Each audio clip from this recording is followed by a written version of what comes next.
Hello and welcome to another instalment of Fantastic Fights, the podcast about a middle-aged man playing adventure gamebooks out loud on the internet. This is another bonus episode made possible by my kind patrons over at patreon.com/HJDoom. Thanks to them, we do a bonus episode each and every month, and in addition, I've been recently producing a new podcast, Popular Antiquarian, in which I look at media produced before the year 2000 because old stuff is the best. There's a new episode gone up this week focusing on a near-forgotten writer of weird tales, so check that out if old horror stories are your thing. I have the very pleasant duty to thank a new patron as well. Homer's Ghost, thanks so much for your support. All patrons receive a parcel of gaming material, including 3 complete gamebooks and 3 complete role-playing games, so there's more on offer than the warm glow of keeping a steady stream of nonsense coming out of your computer. Now, this episode, I'm delighted to be covering another gamebook written by one of my listeners, Rulers of the Now by Stuart Lloyd. Aside from writing gamebooks, Stuart runs the excellent Lloyd of Gamebooks blog, which you should definitely check out if you have any interest in creating interactive fiction. He's incredibly knowledgeable, and the blog is a treasure trove of useful information for fans of gamebooks. Rulers of the Now is a bit different from most of the gamebooks we have covered. Instead of being a fantasy warrior or a space assassin, you are a humble bureaucrat in a not too distant future, trying to get by in a world that's sold as a paradise but seems remarkably cruel and indifferent to human suffering. Let's take a look at the rules. Your character in Rulers of the Now is defined by a number of stats. The first is Resolve, which reflects your self-belief and assertiveness. It starts out at 3 and can change over time, going either up or down. If your resolve drops to 0, it's probably game over. You also get 3 traits which function a bit like skills. 2 are automatic. You start with Bureaucracy and Sense Mood. Bureaucracy reflecting your familiarity with the systems of control that surround you at all times, while Sense Mood acts to give you some insight into the reality behind all those carefully constructed masks which are everywhere. You also get to choose 1 trait from the following list: Deceit, Cowardice and Wrecker. Deceit does what it says on the tin, providing a talent for lying and subterfuge. Cowardice is slightly paradoxical since it reflects your physical strength and fighting ability. In this topsy-turvy world, all dissent is rebranded as a form of cowardice. Wrecker reflects your technical skill, your ability with machines and computers and so forth. For this adventure, I have chosen Deceit when I play in tabletop role-playing games. I often like to play characters like bards and rogues, and so this trait seemed like a good fit with that. There's space on your character sheet for equipment and code words you can collect over the course of the story, and there's also a box for tracking time units which have elapsed. All that remains is for me to give my character a name, and I've decided to call them Palsy Whippersnapper, since I think that sounds appropriately downtrodden. So lovely, simple, clean character creation rules. No dice rolling whatsoever, but you get to make 1 choice, which will govern the kind of character you play. I very much like that. Now, let's dive into Rulers of the Now. Background, or the birth of the Now. The early 21st century was a time when humanity almost brought about its own extinction. Despite the efforts from the old productive elites to steer governments into the correct way of thinking, most people were greedy, lazy, and unconcerned with the damage they were causing. Societies were becoming fractured and fighting each other instead of buying goods. Irreversible catastrophic climate change was imminent, reducing the stock value of many agribusinesses. The internet was being flooded by useless data that couldn't help any company out. Despite the efforts of the producers, the occupants of planet Earth seemed determined to cause their own destruction. However, humanity was not destroyed, thanks to the efforts of the only people who had the will and the means to save it: the rich. The companies owned by the 13 richest families pooled all of their resources to prevent the spread of disease, stop illegal immigration, and reduce corporate tax. And they charitably did it at no cost for the first 5 years. When the governments of the world were not able to pay back the rich for their efforts, the rich decided that they had had enough. They sponsored their own representatives to stand for election and guide the masses to be more productive and lead humanity into an era of endless economic growth. The Illuminated, as the group called themselves, ejected all of the corrupt government officials from positions of power, uncovered a secret cabal within the government which wanted to use their power for their own unsavoury ends, and kept the general populace in line so that it wouldn't consume itself with violence. In order to do all of these things effectively, the Illuminated needed to seize control of most of the gold and the valuable resources of the world. In the last 2 decades, the Illuminated have created a new golden era. They oversaw construction of the first space station fit for permanent human habitation. The station, called the Horus Sanctuary, lit up the sky as a shining example of what humanity could do when it knew its place and let the rich take charge. Now everyone could be happy knowing that their betters could have a place to retire to, a place they deserved. After the success of the Horus Sanctuary, the Illuminated funded colonies on the Moon and on Mars. Once those colonies had been established, the ruling class named the organisation that oversaw the governance of Earth, the Moon and Mars the New Order of Worlds, or Now. They told everyone that they belonged to the Now, so that they shouldn't waste any of their time. They should be putting it all into being productive in order to pay off the massive debt they had accrued for needing to be saved in the 2020s. The Illuminated put huge amounts of effort into making the population follow their example. They prized competition to inspire the masses, praising people's efforts to get ahead. If people failed, they just weren't putting enough effort in, or maybe they just weren't capable of achieving greatness. Some weren't prepared to achieve success through their actions. One person's success had to be gained at the expense of others' success. It will only be when everyone realises that everybody can be successful. Despite constantly taking away the resources and luxuries the general populace no longer deserved, and giving them less to be responsible for, most civilians in the now refused to be productive enough. And because of this, they almost brought about a global climate change disaster. Despite being warned, the population of Terra continued to use fossil fuels and waste plastic that was sold to them. Some asked for alternatives, yet continued to pollute the planet as they did so. It was only thanks to the Now that environmentally friendly technology became available to the general populace at a reasonable price. However, even now, the poorest civilians refuse to make the sacrifice to pay for clean energy, instead using petrol cars or coal-created electricity, despite the massive penalty it has to their social rank value. As the Now worked away, its influence is starting to be felt. Some of its civilians act in a more productive way. The environment is beginning to recover, but the civilians still need to change their attitudes to what resources they use and to stop buying fossil fuels. Rogue states are still demanding more power for its lower classes, universal healthcare and even universal basic income, but a combination of peaceful economic sanctions and some unfortunate accidents among high-ranking officials and military personnel in those states is finally starting to convince them otherwise. So that is the scene, and I think it sets the scene very effectively. I think we can all grasp that we're in satirical territory here, with the Now being an analogue perhaps of the New World Order, and the corporate oligarchy that is rapidly becoming the default mode of human government. This is the sort of thing that is preaching to the choir with me, but do you know what? I like stuff that preaches to the choir. I like seeing a thing and going, oh yes, I agree with that. That is exactly what I think as well. So, no complaints from me, whatever.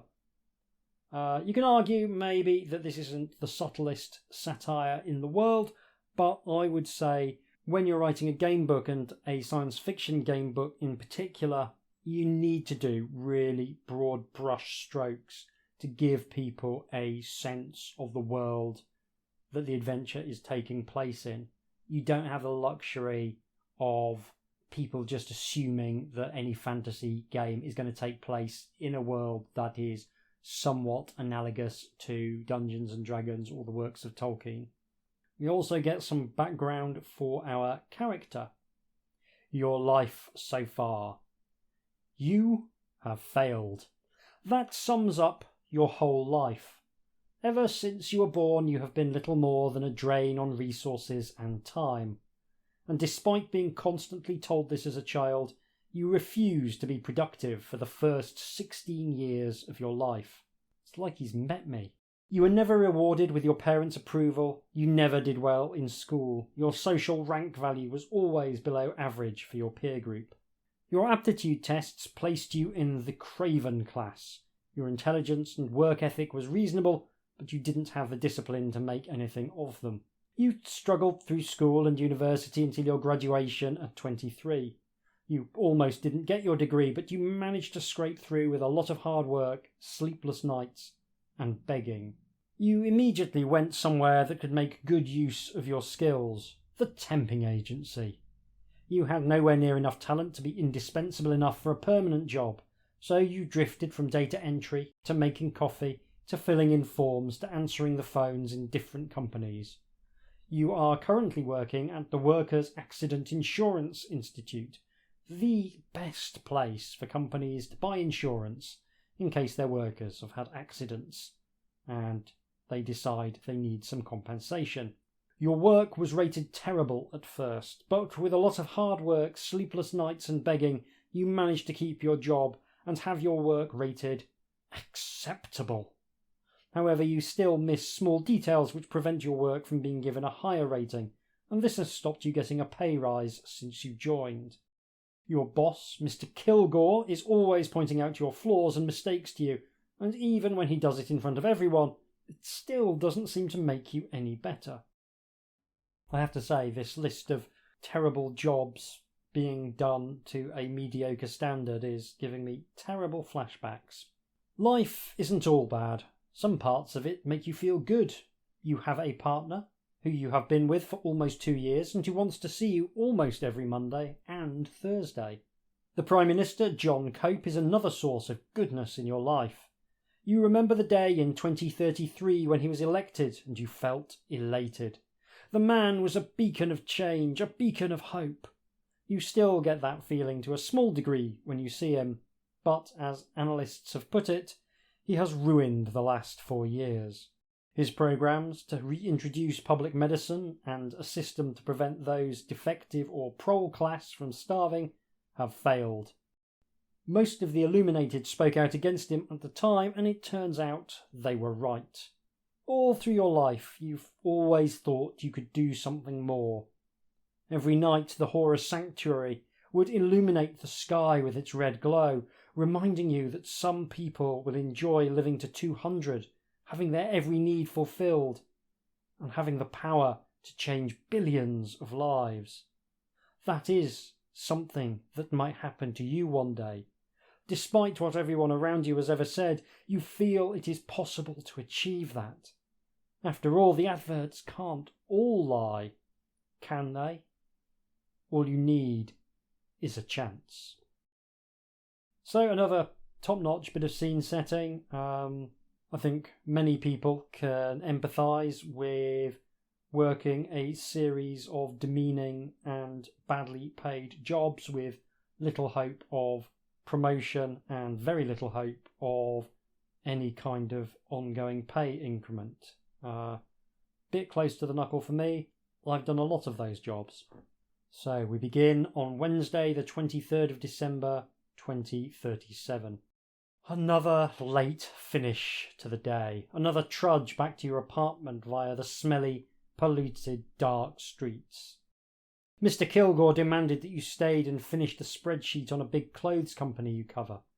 Turns out a lot of the labourers revolted over wanting more sleep, school time and playtime, so it was a last-minute case. When you brought this up, Mr. Kilgore shouted at you and threatened to penalise your social rank due to insubordination. If he did that, your bonus would be cut, so you capitulated. However, it's done. Last one out of the office. At least tomorrow is your day off. A day full of discounts for last-minute Christmas shopping. You already have enough presents, but you have to spend a certain amount of money or your social rank will be penalised. You wonder who you will be spending Christmas Day with. Your partner still hasn't invited you round, and neither have your parents. See, that sounds like an almost idyllic Christmas Day to me, being left alone to do my own thing for 24 full hours. Ideal. As you step into the street from your neo-brutalist concrete tower, the noise and the smell hit you. You wish your face mask protected you from smells as well as pollution, but no. Defectives are lying among the debris in the street, covered in ragged blankets. Polyester-clad proles stagger among them, drinking alcohol, singing, shouting and fighting.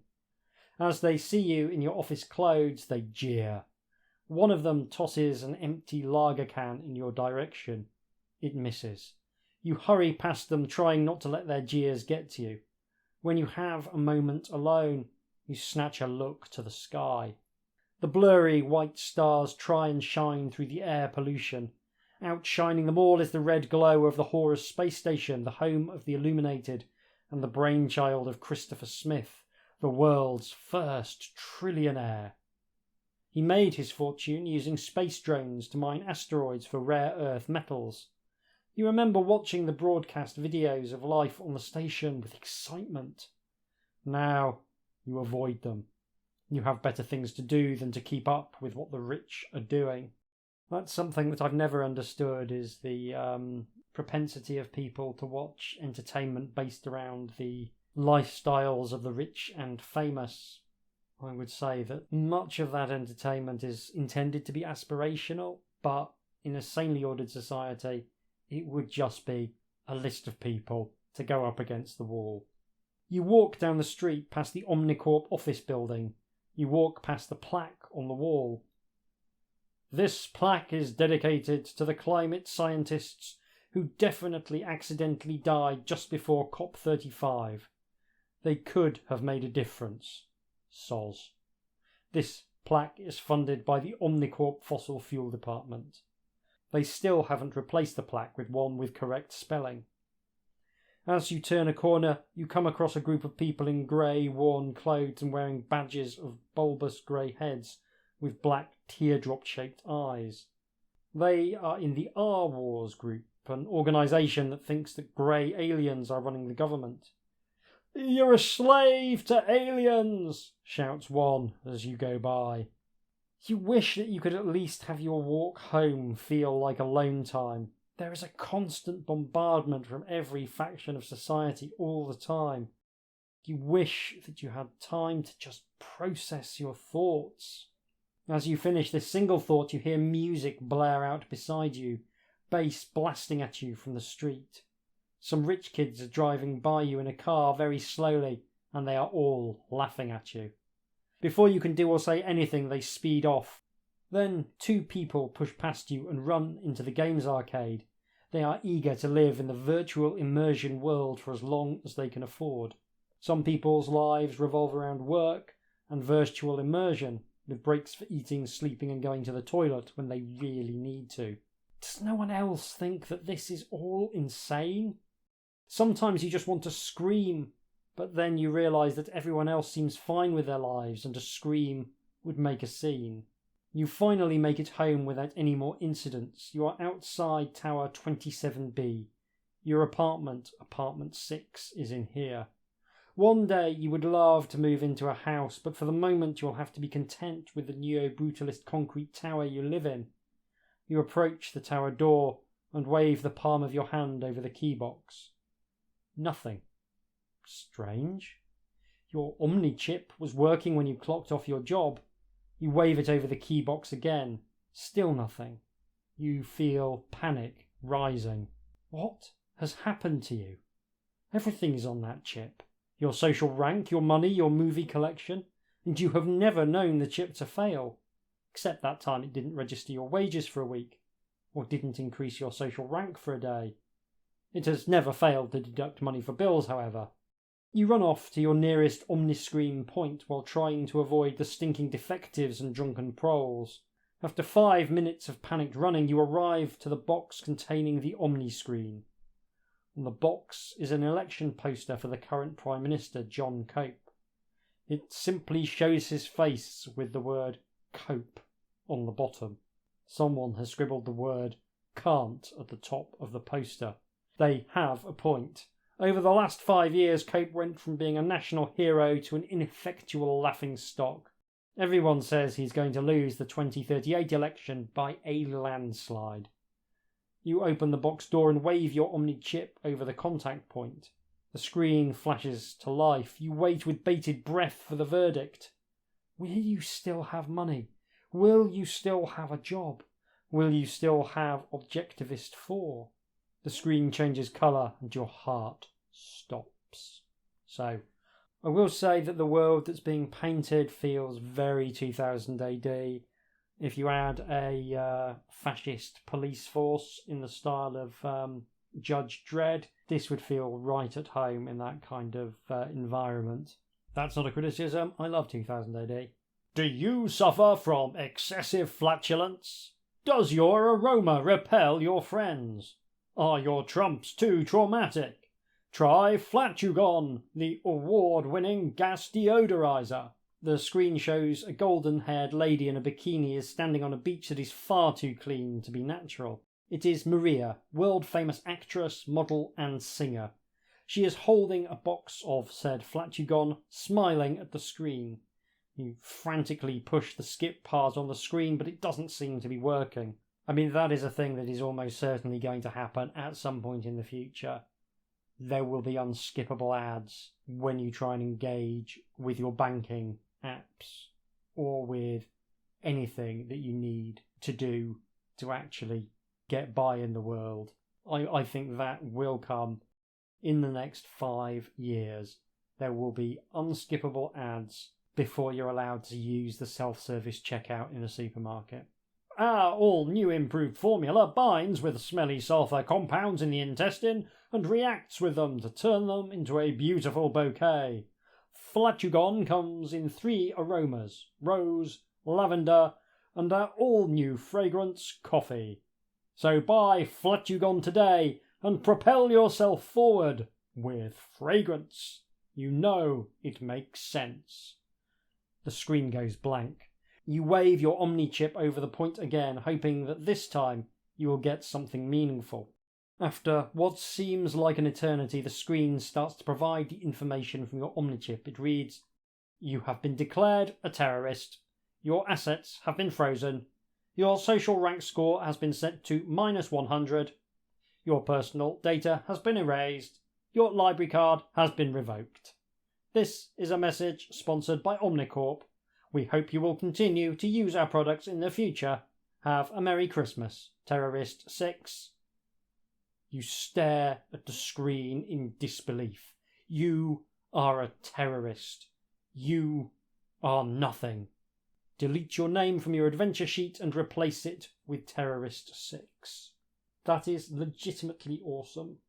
What better way to show the dehumanising callousness of a bureaucracy than to have the player scratch out their name and replace it with a state-mandated designator like Terrorist 6. That is really cool. But why has this happened? You did everything right. You tried to follow all of your boss's instructions and diktats, even when they conflicted. You took all your punishments without comment. You did everything you could to increase your social rank value, from picking up litter to guarding the sewers from sabotage. And now you're a terrorist? Maybe it's wrong. Maybe it's a mistake. Maybe your work colleagues are pulling a prank on you, like the time they put laxative in your water bottle, or the month they spent insisting that they couldn't understand anything you were saying, or the time they rigged an explosive up under your desk. They assured you afterwards that they had miscalculated how much explosive they were supposed to put in, but since it was your fault for setting it off, they weren't going to pay the hospital bills or help you make up your sickness deficit. Maybe you could ask your partner or your best friend for help? The situation might even be dire enough to visit your parents. Maybe it's right. Maybe you accidentally did something terrible. You borrowed a pencil once and forgot to return it. Maybe word got back. Maybe someone couldn't write an important note because of your actions. You also bought a glass paperweight from a dodgy-looking shop. You were never sure if the owner had all their paperwork in order, but your attraction to the paperweight overcame your misgivings about funding a delinquent. Maybe you should give yourself up. As you set off, you see a faded poster on a wall. There is a picture of a man in a suit grasping at wads of paper money. The poster is entitled, "Today could be the best day of your life." So, we've got choices. Do you want to go to the enforcer's station to try and talk out this mistake? Do you want to go to your partner's flat, your best friend's flat, or your parents' flat? With the strong dystopian vibes we've been having, I think the enforcer station is out. I can't imagine they'll be sympathetic, and I can't imagine they will admit that there's been a mistake. I think, therefore, we will go to the best friend's flat, since neither the partner nor the parents give any indication that they care about me one way or the other, so best friends it is. Your best friend lives in an apartment with one more room than you. They have a bowl of fruit that includes Swedish grapes and British peaches, and they have a big collection of fashionable clothes in their wardrobe. For some reason, you have always been friends despite being from different social classes. You are in the lower one, of course. You were always invited to gatherings where you made everybody laugh. You ring the intercom to the apartment. A disruptive noise is in the background. It sounds like music. "Yes?" "It's me." The music continues to play. "Oh, so you got my invite. I thought you didn't want to come." I never had an invite." "What?" "I never had an invite." "What?" "I said I never had an invite." "No need to shout." "Look, I need some..." "What?" "Why don't you come..." "Look, I'm kinda busy. I can't come down. Can you come back tomorrow?" Do you want to say, "Okay, sure," or "I'm fine, I've got better things to do than attend your pathetic parties," or, I can't have a desperate loser like you dragging me down and sucking the life out of me. Listening to your self-promoting rubbish is the last thing I need." So we've got kind of three flavours. Meek, medium assertive, and unnecessarily confrontational. So I think we'll go medium assertive with "it's fine, I've got better things to do than attend your pathetic parties." Very much at the passive end of the aggressive spectrum, which is the end I feel most comfortable with. There is silence. "Better things like what?" "It doesn't matter. It's not really for you to know." "What is it?" "Can't say. You're not invited." There is a pause. "Please?" "Nope. I've got better things to do than come to your party." "Look, I'll give you back the money I owe you. Now, please, can you tell me where you're going? I'll ditch these losers." "What was that?" You hear another voice shout in the background. With a smile, you leave. It is getting late.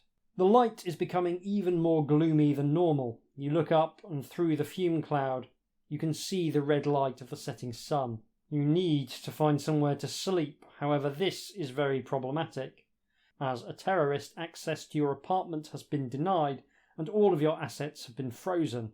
Your parents don't let you stay. You were sick in the bed far too many times, and they got sick of clearing it up. They didn't want to hear your excuses either, as they said that other people were never as sick as much as you when they were babies. Where could you stay?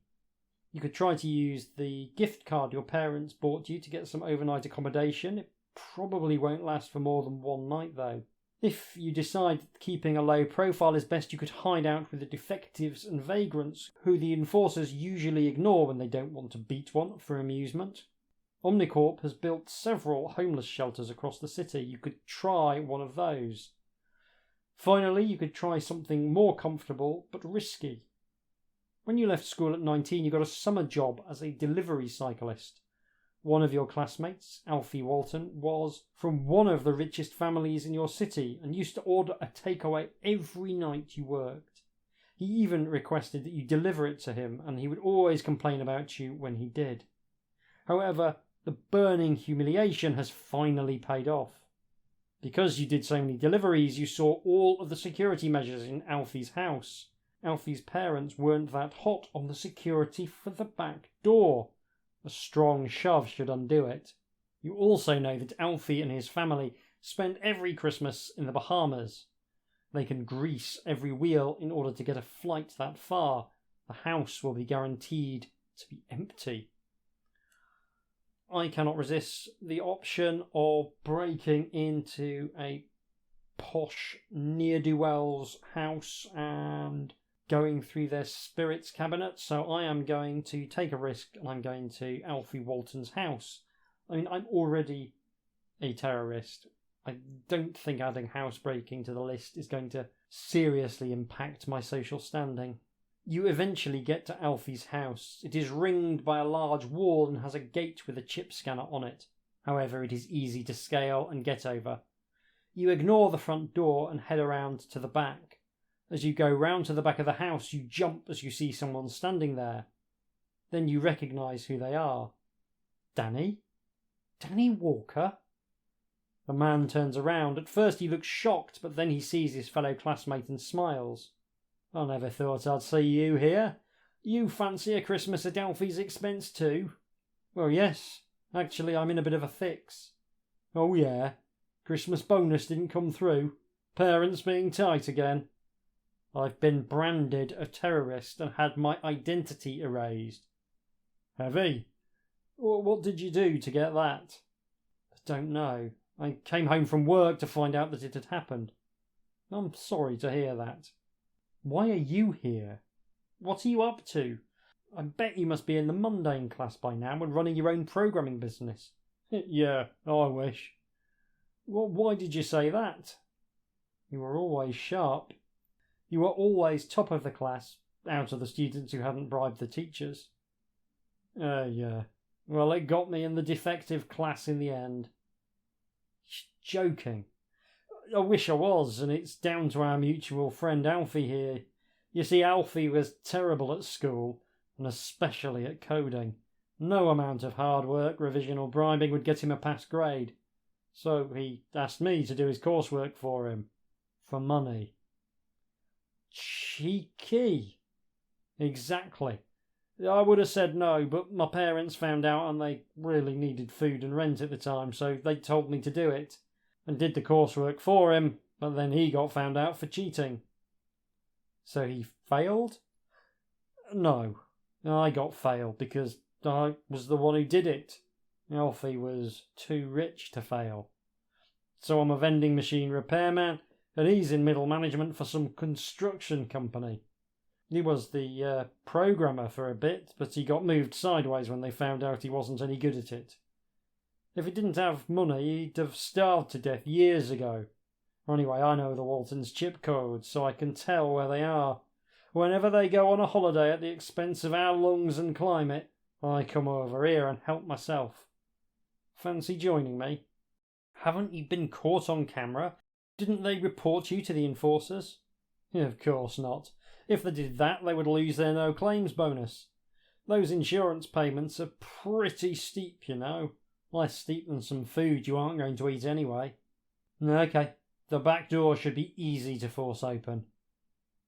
It was last time I came, he says, but they've put a number lock on the door. They went old school in case someone cloned their Omnichip signal. Or maybe they're just a bunch of misers. Whatever reason, I must have gotten careless when I last came here and eaten and drunk something that they actually wanted. The lock uses buttons. I can tell that the numbers 0, 1 and 2 are used, but I don't know what order they go in, or how many times each digit is used. Could you help? So, if you have the record trait, you can. If you don't, I guess you can't, and I don't. I do like the idea that insurance has got so derangingly expensive that even the rich can't bring themselves to claim in case they lose their no claims bonus. It would be very easy to imagine how high insurance premiums could get if you force people to take out insurance. As you see with medical insurance in some countries where medical insurance is both required and also not really regulated. Anyway, we don't have the Wrecker trait, so we'll just have to do our best. Shame. I suppose Christmas is cancelled then. Well, I'd better get back. Good luck. Danny rushes off. What are you going to do? You look around the back garden and see a large shed. You walk up to it and try the door. It is open. The shed isn't used for tools. It looks more like a place for relaxing in. There are cushions all over the place. You have no trouble arranging yourself in a comfy bed and falling asleep. You are in your childhood bed. You know that because your head is lying on one small pillow. Your parents always told you that they could never afford another one. You try and get up, but you can't move. Then you see them, human-looking shadows standing over you. Silently, they all raise an arm and point at you. You feel yourself falling. You wake up the next morning feeling refreshed. It was nice not to have your neighbours bothering you about the broken light or hearing the sounds from the nearby apartments. You think about what you're going to do. It's Christmas Eve. The shoppers will be out doing their last-minute shopping and trying to double the number of social rank points they gain. This leads to crowds of shoppers fighting to get into shops and buy goods. Violence is common and death inevitable. These violent crowds are given the name shobs, short for shopping mobs. The enforcers will be out in large numbers along with quadcopter drones. The rich will not want their property damaged. You will have to take your chance with the shobs. Setting your story on Christmas Eve is a nice way to lend it even more kind of pathos than it would otherwise have. It's a really nice idea. I'm enjoying this very much. You don't really know what to do. If you hadn't woken up in a completely different place, you would have thought that yesterday's events were just a bizarre dream. You wander around in a daze for a bit, not really taking notice of the crowds rushing to the shopping centre to get their last-minute Christmas deal. If they don't spend enough, their social rank score could be penalised. You get swept along with the mob towards the town centre. Enforcer vans are parked at various points in the street in preparation for the rabid fights that are inevitably going to break out over the products. They need to protect their employer's property. Last year, your city was proud to announce that it was in the top 5 cities for preventing losses to big business. You're swept up by the crowd, baying tattooed proles, the nervous, quick cravens in their crumpled grey suits and the focused mundanes in their budget, fashionable clothes. In the side streets, you see some defectives look eagerly on, wondering if they are going to be able to get a corpse to loot. The shopping centre is going to bring you closer to dangerous shopping mobs and patrols of heavily armed enforcers. As you make it to the square where a statue of a man on a horse stands, you hear a low hum and see the quadcopter drones are hovering overhead. Going along with the crowd was a very bad idea indeed. Some loudspeakers have been set up in the square. The voice on them booms, "Civilians, today is the day to double your social rank score for shopping. Buy as much as you can, for as they say, it is better to give than to receive, but even better still to buy. The shops will open in 5. Your mind races. In order to stop getting trampled or caught, the best thing to do would be to go to a store that doesn't really sell presents. 4. Like the hardware store, perhaps. 3. Or the games arcade. The shops will be too busy shopping to play games. 2. Or maybe one of the smaller food shops, one that isn't selling Myco turkey. 1. You brace yourself. Go! Horns blare and you feel a huge push as the shop behind you lurches forward to make sure that they are the first ones to get the best Christmas bargains. It feels like an eternity, but you spend about 30 seconds pushing and dodging to avoid the rabid Christmas shoppers charging to the run-down department stores that sell damaged or used goods. Anyone with the money, sense and connections would have ordered all of the presents online. This is nicely written. I particularly want to call out the simple way in which the scenes are being set. The description is minimalist is going too far, but the descriptions are broad, but they give you enough to paint a picture, and the author is focusing nicely on the science fiction elements, the strange elements that are unfamiliar, and not dwelling on the more familiar parts of the world, allowing you to just fill those in from your own mental picture. As the shobs disperse to go to their chosen shops, you manage to dash free of the crowd into a side street. You take a moment to look around.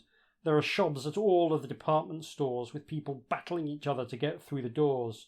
Already there is one person lying on the floor, blood streaming from a head wound that they are clutching while screaming in agony. Red Cross workers are pushing their way through the shobs to get to them. The enforcers are simply looking on and not intervening. You sometimes hear laughter coming from their direction. They are here to protect the property of the illuminated, not human life. You think about the nearby places you could take refuge in until the madness subsides. So, Games Arcade, hardware store or mini supermarket? I think we'll go to the Games Arcade. I do love an arcade game. You head to the arcade. It is in the ground floor of a large building. As you walk through the door into the dimly lit room, the smell of stale beer and sweat hits you. There are many machines here. Some have computer games on them, and others are gambling machines. People who can't afford to subscribe to the immersive VI games online are able to play them here for only twice the price. Some of the machines contain people, obviously virtual immersion addicts. They must like VI a lot to be missing out on the Christmas Eve deals. There is an attendant here who shot you a look of pure vitriol for walking into the arcade as he was shoving a Polybius machine against the wall of retro arcade games. He is expecting you to either demand or beg for a VI machine. Arcade attendants usually have armour to protect them from VIMAs. Nice to see Polybius referenced, the spooky but fictional video game that has been the source of a number of different bits of internet culture over the years. There is a great deep dive into the history of Polybius by the YouTube essayist Ahoy, which I strongly urge anyone who's listening to check out. It's a fascinating bit of work. You think about what you should do. Since you are a terrorist, your accounts must all have been wiped. All that time trying to level up and win games gone. It's like it never happened. In one corner of the arcade is a pile of machine parts that the attendant was probably going to spend today working on. He wasn't expecting consumers to come in here, but you aren't a consumer. You are a terrorist. A thought crosses your mind. You're going to have to evade the enforcers and quadcopter drones at some point. And since you are already a terrorist, you can't really get punished anymore for anything else you do. Is there anything worth stealing? You won't be able to steal any money. It's all electronic. The easiest thing to steal would be some of the parts. A nice thing here, which is the way in which an increasing reliance on e-commerce and contactless forms of payment is a way of subtly unpeopling those that don't have access to bank cards and smartphones. The cashless society, one of its side effects is to make those living outside of the mainstream less able to conduct their affairs. So once again, it's asking us if we have the Wrecker trait. We don't, so let's find out what happens next. You try to look as casual as possible and fail miserably. Doesn't matter, however, as the attendant is ignoring you, probably hoping that this will all go away as quickly as possible. He is currently trying to turn on the Polybius machine. You look at the pile of machine parts in a nearby toolbox. You can't find anything from the parts that you would want, but you do take a hammer from the toolbox. Add the hammer to your adventure sheet. The author has taken the sensible approach of putting gaming instructions in bold in the text. I think that's a sensible thing to do. I will often flag system words using capital letters when I'm writing adventure game books. Anything you can do that just makes it clear what parts of the game book involve systems is a very useful thing. You decide to leave before the attendant gets suspicious. I was hoping to be able to try and play Polybius, but hey-ho. You walk out of the shop and head out to the town centre. You are going to need to find shelter away from the prying eyes of the enforcers. You turn into a narrow side street, and then you hear the hum from behind you. You turn around to see an enforcer quadcopter drone hovering before you. It has a camera on its front and a blinking red light. You have been spotted. Soon there will be a patrol of enforcers rushing here to bring you in. How will you stop the quadcopter? Do you have a correction stick, a large torch, or a hammer? All of these are equivalent. Or you could have a signal jammer, or you could run. I think we'll try a bit of the old assertiveness and a spot of percussive maintenance to see if we can discourage this quadcopter. So with hammer in hand, let's try and smash it to bits. You smash the object on top of the drone. It lurches downwards and then recovers. You smash it again, this time aiming for one of its rotor blades. It lurches again. A third time makes it lurch and hit the concrete on the ground. The humming starts to sputter, but before you can deliver the blow that will destroy it, the drone flies upwards to escape your assault. Not needing any more prompting, you flee. You flee through the streets as fast as you can until you are sure that there are no enforcers or drones around. You stand in the street and catch your breath. What are you going to do now? You are a terrorist. The enforcers are going to hunt you down for whatever crime they think you committed. And they don't seem to be the kind to listen to your side either. This is never what you were told. When you were at school, enforcers would come and hand out toy correction sticks, which you would all hit each other with. They would tell you that they would protect your property if you got nice and rich. Turns out it was all lies. Being declared a terrorist is becoming quite the learning experience. So, it's asking us for whether we have a few code words. Do we have hot? Do we have sauce? Or do we have turkey? We have none of the above. You decide what to do next. Can you carry on like this for the rest of your life? This must be a mistake. Maybe it will go away and you'll have a normal, horrible Christmas. Maybe your chip will work on your apartment again. It could be worth a try. Or you can just accept that you're a terrorist and leave your old life behind. No more last-minute reports to fill out, or constant scolding for not being good enough. It would be a world of uncertainty, though. So we have a choice of whether we want to just go home and admit defeat, which we're not going to do. We're going to do the other thing, which is to go to the urban wasteland to hide. The urban wasteland seems like the best bet to stay away from the enforcers. You remember stories about the urban wasteland. They were basically summed up as, if you go to the urban wasteland, you will never be heard from again. No more specifics were given. Now that the enforcers are after you, never being heard from again sounds like the better option. You duck through the streets, avoiding the gaze of passers-by and frantically looking around whenever you hear what could be the sound of drones. Eventually you come to the urban wasteland. It is a collection of derelict buildings and piles of refuse. Sounds like Northampton town centre.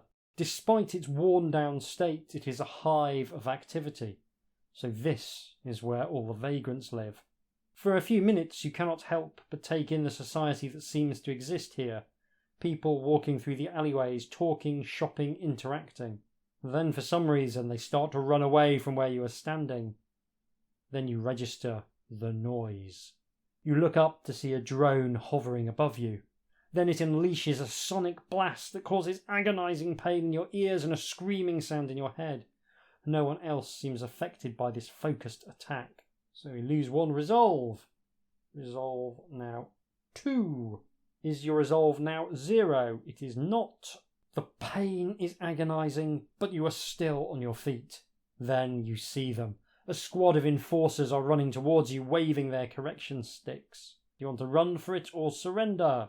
Yeah, I'm going to run for it. I don't think the enforcers are here to help me out. I think they're here to just beat some people up to reduce the crime figures. You run through the narrow alleyways behind the derelict buildings. You hear the drone hovering above you and the enforcers running after you, barking at you to stop. Does anyone running from the enforcers actually stop when they tell them to, you think to yourself? Surely if they were running, they wouldn't want to stop. A man walks out of his hovel in front of him and you have to dodge him. You decide to focus on running and not to think about how the enforcers are wasting their energy. You are heading towards a large factory building. Maybe you can hide in there. As you approach it, you hear the sonic blast of the drone again. Brace for the pain, but nothing comes. Stopping and turning around, you see the enforcers backing away from you as the drone blasts them with its sonic attack. The drone is moving erratically around and it dives after the enforcers who run away from it. What happened there? You turn back towards the old factory to see a man and a woman standing near you. The woman is carrying a large remote control and the man looks familiar. They wave and approach. As they do, you recognise that the man is one of your old school friends, Danny Walker. Ah, Danny again. So, asking us for code words, turkey or hot? No, we have neither of those. You approach them. Danny? Danny Walker? It is you, says Danny. I never thought I'd see you here. This is my friend Rosie. We made the drone hacker together. Pleased to meet you, says Rosie. You're welcome to join our group, but you must come indoors quickly. We've got something to do to make it safe. Danny and Rosie walk up to the large door of the factory. You can see an old faded sign on it for the local lock company. Danny knocks on the door, which opens. You walk into a large hall. There are long tables here. People are sitting at the tables, talking and eating and laughing. Now that you're in our group, we need to rid you of your Omnichip, otherwise the enforcers can track you. Come with me, please, says Rosie. You follow Rosie to the end of the hall and then through a corridor. Eventually you come to a door. Rosie motions for you to go through it. The room you enter is covered in white tile and smells of bleach. There is a bed in the middle of the room and a table with several medical instruments upon it. By the table stands a man in a spotless white coat. Good day to you. My name is Li Kwang and I am a medical expert. Hi, I'm here to have my Omnichip out. Are you a doctor? I was, and I still practice medicine, but I was struck off. You're not filling me with confidence here. Yes, well, I was struck off for saving lives, if you can believe it. It all started when my hospital was introduced to the drug Caricatone. You ever heard of it? That is not an easy word to say. Oh, the diet pill? Someone at my office took it once. He didn't leave the toilet for a week. Indeed. Well, he was one of the lucky ones. It killed 33% of patients. How? By making them never leave the toilet. Anyway, after I worked out that this drug was having such a terrible effect, I refused to subscribe it to my patients. Instead, I suggested that they cut down on sugar, and I campaigned for a sugar tax. When a representative from the manufacturer came to our hospital and found out about my refusal, my bosses had a little chat with me about using all the treatment methods available to me and whether I was serious about my career.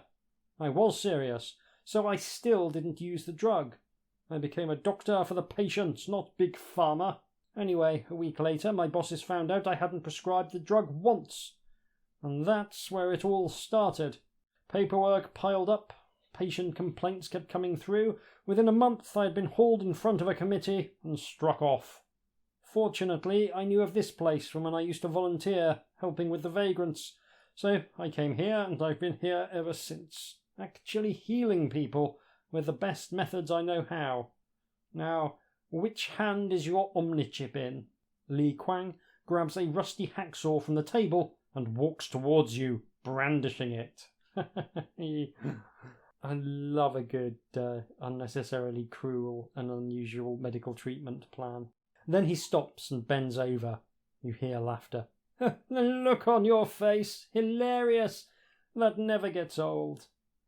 So, that's a nice little example of using a paragraph break to create tension, which is then resolved in the next paragraph. Even though we didn't get to make any kind of decision, sending us to another section was a really good idea because it just builds up that tension in a way that I just don't think any other form of literature really manages. I guess you can do the same thing with chapter breaks in novels. That kind of hits the same sort of effect, but only Gamebooks can do it quite so frequently and to quite such an effective degree. Li Kuang tosses the hacksaw onto the table and then goes back to it and grabs another instrument. It looks like a black cylinder. He walks towards you. "Chip hand up," he says. You raise your chip hand and he puts the cylinder on the palm. He presses a button and there is a tickling sensation in the palm of your hand. "It's out," says Li Kuang. He then goes over to the table, takes the chip out of the device and puts it on the table. Then he picks up a hammer. "Would you like to do the honours?" You grab the hammer from him and hit the chip. It is still intact, but something stirs within you. This chip was forced upon you when you were a child. They asked for your consent when you were 3. They never told you what it would do. They just told you that if you got the chip, you could get some free sweets. It's been part of you ever since. Watching you, hindering you, controlling you. You slam the hammer onto the chip. Then again. Then again. You keep hitting the chip long after it has been smashed to smithereens. Eventually, when your hand can't take any more impacts, breathing heavily, you toss the hammer onto the table. "Feels good, doesn't it? Now let's go and enjoy that food, shall we?" And with that, you and Li Kuang leave the room and head back to the hall. We're being asked for code words again. We don't have any of them, so I'm not going to make a vast number of choices in this adventure so far. You leave the room feeling lighter than before. No one is outside the door. You retrace your steps back to the hall. When you get there, you see a group of people. One is a lady wearing a dress with flowers all over it. Unlike most people in the hall, her outfit is spotless and she has fabulously smooth hair. Another is a woman wearing black tracksuit bottoms and a black t-shirt. She stares at you intensely. The last person is a young man, probably still a teenager. His eyes dart from you to the door to the rest of the people in the room. "Oh, hello. It's our newest recruit. Would you like to help us get some Christmas dinner?" says the lady in the dress. "I am San. The lady in the black is Sakura and the young man is James." Sakura nods to you silently and James waves. "And who might you be?" The 3 of them look at you. You realise that your chip registered you as nameless. However, the chip is now gone. You realise that you are now free to choose whatever name you desire. You think of one and then introduce yourself. Erase your given name from your character sheet and replace it with your chosen name. So, Terrorist 6 no longer. I reclaim the name. Palsy Whipper Snapper. So I'm now starting to think might turn out to be quite a heroic name. "Would you like to join us on our latest scrounge?" asks San. "We're going to get some goodies for Christmas dinner. I'd like everyone here to have vitro turkey." Vitro turkey? Do you know how much that costs? "Oh, we're not going to buy it, no. Plenty of food is thrown away because of sell-by-date laws, despite it being fine for days or even weeks afterwards.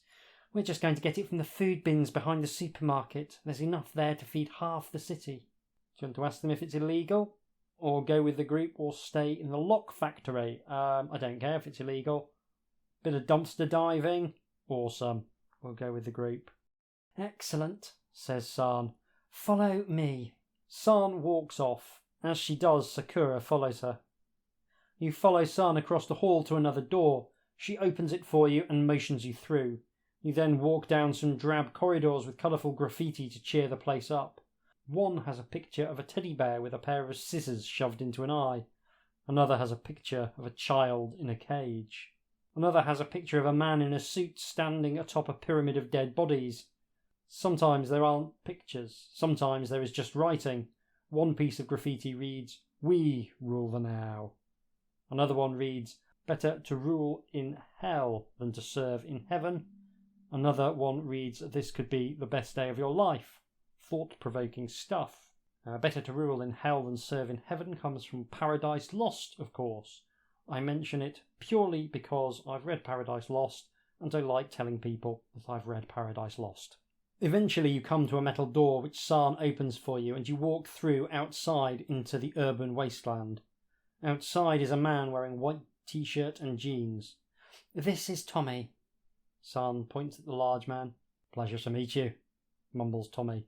Sakura turns to you, "And this is..." You give Tommy your new name. When you tell them your chosen name, San motions you and you all start moving through the wasteland. You eventually come to the edge of a street where a white van is parked. Tommy opens the back and San and Sakura jump in. You do the same. You sit in the back of the van with several backpacks on the floor. "For the food," says San. Tommy gets in the front and starts the engine. You all lurch as the van drives off. 10 minutes later, you stop. Tommy gets out, walks around to the back and opens the back door. He reaches in and grabs some backpacks. Sakura and San do the same and you follow suit. You walk through the alleys until you come to a place with large metal bins. They are locked with the latest smart padlocks and biometric keys, and they have internet links to the authorities. Tommy reaches into one of the backpacks, pulls out a crowbar and brings it crashing down on one of the padlocks. It smashes into 2 pieces and clatters to the floor. Tommy opens the bin to reveal several tins and packets of food with their sell-by date today. There is loads of vitro turkey here. The sort of food that you could only dream of eating at Christmas is piled up behind the supermarket. The team gets to work. San tells you and Tommy what to find for Christmas dinner. You and Tommy pick up the food and fill the backpacks up. Sakura does not join in but simply stands nearby, looking down the alleyways, arms folded. Why is she here, you think? "Halt," goes a voice, and a dazzling light shines upon you. It's an enforcer, carrying a large heavy torch, the kind which can double up as a weapon. "Get away from that bin. That's not your food to waste." Sakura simply walks up to the enforcer and stands in front of him. "Prepare for ID scan, scum," growls the enforcer. Sakura continues to stand there, not changing her position. "Do what I say, scum," shouts the enforcer. Sakura still does not move. "Fine," shouts the enforcer. "Take this." The enforcer lifts their torch in preparation to hit Sakura. In one fluid motion, she grabs his arm and throws him over her, slamming him to the floor. She picks up the torch and shines it in the enforcer's helmeted face. "Get out of here before I really hurt you," she says. The enforcer gets the message. He rolls over, struggles up, and then jogs off into the darkness. Oh, that's why she's here, you think. So, I've been recording for a bit over an hour and 20. I think that is a reasonable point to call a halt to the recorded playthrough. Amazingly, I have not got myself perished yet. Time will tell whether or not I manage to survive my adventure. Having a nice time with this one. It's not subtle. It's really not subtle, but it is enjoyable. I'm going to go away, play through the rest of this book, see whether I can wrangle some of its secrets, and I will come back to you in just a few moments with some closing remarks. Tatty bye. I have finished Rulers of the Now. Did I enjoy it? Very much so, with only a couple of reservations. As always, I'm enormously impressed when people put stuff out there into the world, even more so when they're not getting paid for it directly. Rulers of the Now is available on Drive-Thru RPG as a pay-what-you-want PDF, and I'd say it's more than worth a few quid at the very least. Stuart has also written a whole bunch of other stuff. There's a bibliography over on Lloyd of Gamebooks, and you should check out all his work. I will say this does still feel like an amateur effort, and I don't mean that as criticism. I think there's stuff that a professional editor would have tidied up that would have made the book potentially stronger, but I suspect there's other things that an editor would have wanted changed that would have been to the detriment of the final product. It's idiosyncratic, and I enjoy the idiosyncratic very much. Do anything you like, just don't bore me.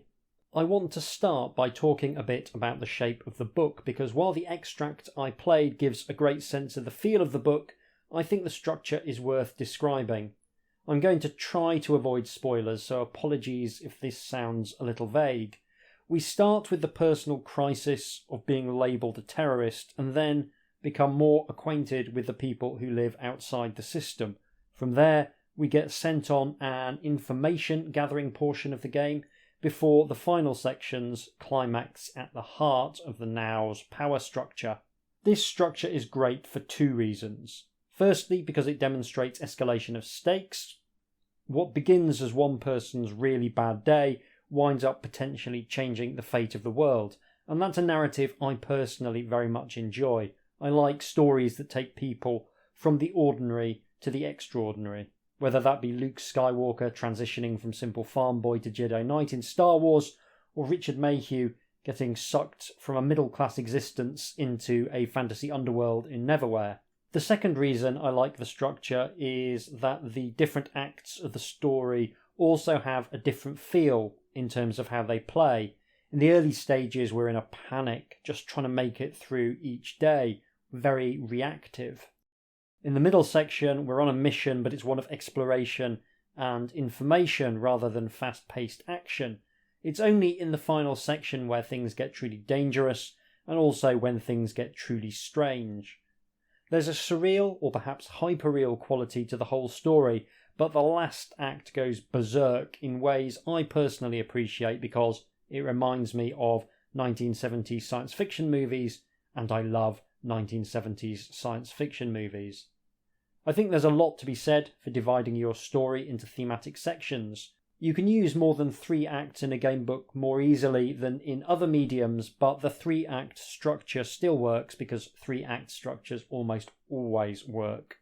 It's an approach that, especially in the first 2 acts, allows for plenty of scope for world building. The more slow-paced middle section in particular allows you to get a real feel for the dystopia that the author has fashioned. It's very broadly presented. There's not much subtext happening here, it's all just text, and there's points where the more villainous characters lay out their complicity in the unfairness of the world without a hint of nuance or indeed shame. The thing it reminds me most strongly of is the great socialist novel The Ragged-Trousered Philanthropist, which takes a didactic approach to its tale of class oppression and presents it in the manner of Charles Dickens at his least subtle. I don't object to this. Personally, I'd probably have aimed for a slightly more sophisticated presentation, but if you've got themes that you want to get across in a game book, you probably do want to err on the side of excess. A lot of the prose in game books is what you might call functional text, setting the scene and providing information which the player needs to make decisions. It doesn't leave a vast amount of space for injecting undercurrents, so subtlety is possibly a luxury you can't always afford. Now, I'm someone who is receptive to the underlying message of Rulers of the Now. I'm an anarcho-communist who sees capitalism in its current form as the main thing that's killing the planet. Capitalism has achieved some great things, but it's had its day, and I feel we need something more sustainable that has checks and balances designed to protect all life on Earth and which doesn't lead to Elon Musk. Any system that can generate Elon Musk is clearly beyond broken. It's possible that people on the right will find Rulers of the Now less enjoyable than I did, since it is essentially propaganda, but I think there's something interesting about propaganda regardless of what political message it's trying to promote, provided that it also works as entertainment. And Rulers of the Now works as entertainment. In the first episode of my other podcast, Popular Antiquarian, available now, I looked at a piece of anti-communist propaganda cinema from the 1950s, and I'm going to be looking at the first film adaptation of Ayn Rand's The Fountainhead at some point this year. Do I agree with those films? Absolutely not. But media with a message interests me more when the message is so clearly central to the art. One thing I think Rulers of the Now captures well is the concept of alienation and the way in which late-stage capitalist societies separate us from each other while presenting the illusion that we're more connected than ever. You can talk to people from across the world via the internet. Indeed, that's what's happening with this podcast. I can connect to people in different countries and people who have completely different backgrounds and life experiences because we all share a love of adventure game books, and that's a real and powerful thing. At the same time, though, people are being made more disempowered in their working and political lives.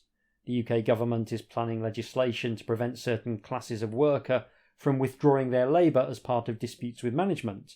That's a pretty fundamental freedom that's being taken away.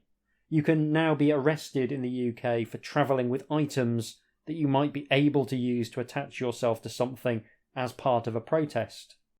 In my last job, which was in the charity sector, there was a funding crisis in the local authority, and part of their solution was to try and reclaim funds from the charity because we hadn't recorded enough hours of client contact. And that was because the budget had already been slashed so that if we were to spend enough time with the clients, there wasn't actually enough time to record them. Everyone suddenly had to record more time, which meant more time in the office and less time with our clients because the local authority didn't actually care about the clients. They cared about the paperwork that the clients generated. All systems tend towards bureaucracy, and the more dysfunctional the system, the more bureaucracy it generates, and that's something Rulers of the Now captures extremely well. The insanity of a system which allows a designated terrorist back into the office because they haven't had their official leaving cake, and the people in the office have to care more about making sure you get the cake than they do about any security threat you might pose. I love this. It's a great way of demonstrating how pathological systems generate pathological behaviour in individuals without those individuals being pathological in and of themselves. It creates a disjunction between the personal values of the people involved in those systems and the outcomes of the behaviour of that system. This value conflict creates angst and what Marx termed alienation, and that alienation and the enemy that is a consequence of it is a running theme throughout Rulers of the Now. You see it a lot in the people you meet through the course of the narrative, especially in the early sections. You have very little connection with the people around you at the start of the story. Your parents seem to have cordially disliked you for your entire life. Your boss is a petty monster, and your partner is a remote figure who barely acknowledges your existence. You can go and try and straighten out the question of your terrorist status with the enforcers at the start of the book, but they seem riddled with internal conflicts on how to proceed and whose responsibility it is to beat the snot out of you in the name of property rights. There's a Kafka-esque element to some of these sequences, the feeling that bureaucracy has spiralled out into a meaningless maze of self-contradictions which only serve themselves and no longer reflect any wider goal. One of the most common ways in which bureaucracy becomes pathological is that it ceases to accurately reflect any real activity or product or service in the world and ends up serving only itself. There's a very nice contrast between the faceless bureaucracy and the surreal mindsets of the great and good and those put forward by the outsider community that you encounter. The author has taken care to give everyone in the urban wasteland a backstory, a reason why they ended up there. It's by no means a utopian society. It's clear that living outside the system is hard and comes at a personal cost, but it does show people from many walks of life and many different ethnic backgrounds all working together towards a common goal. One thing that's nice about the book in general is the number of different people you meet. It's something that game books tend to struggle with, but all the characters are nicely, if very broadly, drawn, and even if your interactions with them are necessarily limited by the format, I admire the attempt to take on NPCs and make them a key element of the plot. It's not something that always feels the smoothest from a gameplay perspective, because people are the most complex thing that most of us will engage with on a daily basis, and it's also something that most of us are experts on. So if there are any issues, they tend to leap off the page. Conversations in particular are intensely interactive in real life, so presenting them in a gamebook can be a problem, but I think the author has done a decent job of trying to make them feel involving, even if the options for decision making are few. So it's great to see a gamebook engaging with political themes. It's not something that happens very often, and it shows that you can use the form to tackle big things, and I don't think that's going to be a surprise to anyone. We've already seen books like Creature of Havoc interrogate and invert some of the classic themes of fantasy, but it's not something that happens very often, and when it does, that should definitely be celebrated. I'm curious to see if there's any other gamebooks out there that do the same thing from a different philosophical perspective. In terms of the systems, the author has kept things simple. There aren't a great many different moving parts, and there's no randomness involved anywhere. In terms of game design, it's closest to Heart of Ice, the wonderful Dave Morris gamebook, which is often considered one of the finest examples of the art form ever written, and that is not a bad base for a project. Resolve, which is your main characteristic, works nicely as a measure of your health and well-being. It's possible to run out of resolve and thus lose the game, but there's also plenty of opportunities to gain resolve as well. With total resolve generally hovering between 3 and 5, each lost point of resolve feels impactful, which is really nice. You can go in two directions with these kind of resources. One, favoured by Fighting Fantasy, is to give you a whole bunch of the resource and then chip at it fairly consistently over the course of the adventure. The other is to make the resource limited from the outset, which is what the author has done here. And I think if you can nail that second approach, it has a bit more power. Chipping away at a big resource can be a bit of a crutch in design. Fights in Fighting Fantasy gamebooks are a good example of this. Stuck for an encounter, there's always some angry orcs, and the player will lose some stamina probably, and that will generate a little bit of jeopardy. But if you start from a design premise that doesn't give you much wiggle room, that forces you to be more creative in your encounter design and draw from a wider pool of experiences to avoid repeating yourself. There's also not a great focus on items either, which means we're not on a scavenger hunt in the conventional sense. This, combined with the absence of a combat system, gives a very different feel to your classic Fighting Fantasy story, and that is always a nice thing as well. What the game does use a lot of is keywords. The first kind of keyword is your traits.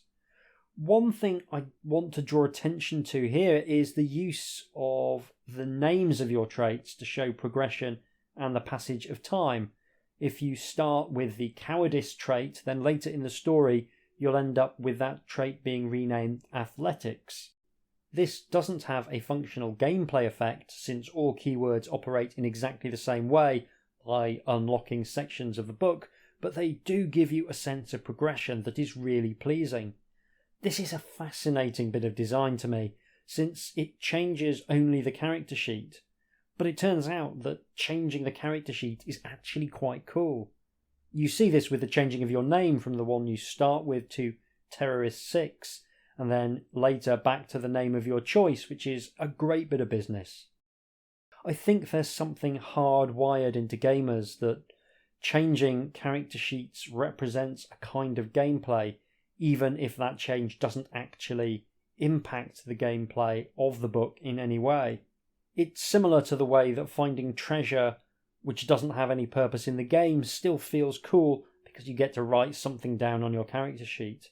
It's something where you want to use a light touch because past a certain point, messing around with character sheets stops feeling cool and starts to feel like you're filling in a spreadsheet, but the way it's done here feels very nicely judged.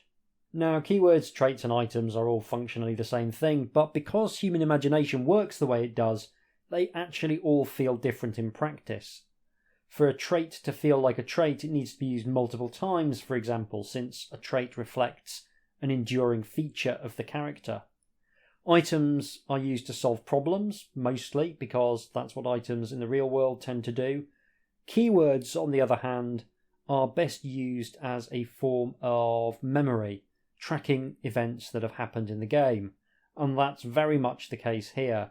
They're used to store which clues you found in the investigation portion of the game. This does two things. It enables future events to be influenced by things you've already done, and it allows the book to remember things that the reader may have forgotten. Technically, it's the character sheet remembering it, but it's checked by the book. Asking the player whether they've spoken to Mrs. Goggins about the leaky piano could lead to the player being unable to remember precisely, especially if Mrs. Goggins talked about a whole bunch of different things, or the player was distracted by trying to do a bad Scouse accent because they were reading the book out loud to strangers on the internet. Asking whether they have the keyword leaky is just much cleaner and less ambiguous. Rulers of the Now does keywords well by tying them all to events and people, and also by making them a mechanical focus in the right part of the story.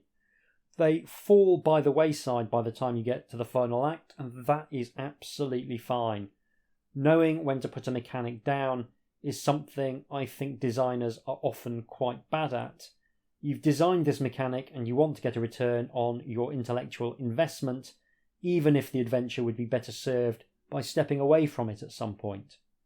Because the cost of mechanics in adventure game books is proportionally higher than in tabletop role-playing games, there's a tendency to have them stick around for the duration, and that's not always the right call.